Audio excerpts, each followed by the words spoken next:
বাবা 10 টাকা দে বাবা, অনেকদিন ধরে খাইনি বাবা, 10 টাকা দে বাবা।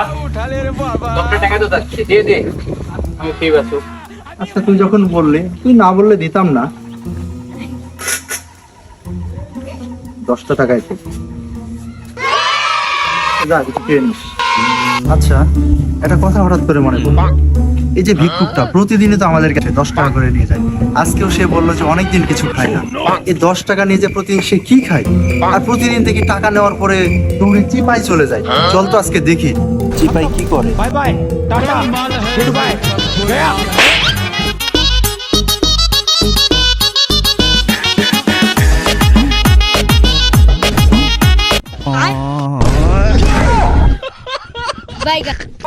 Bye.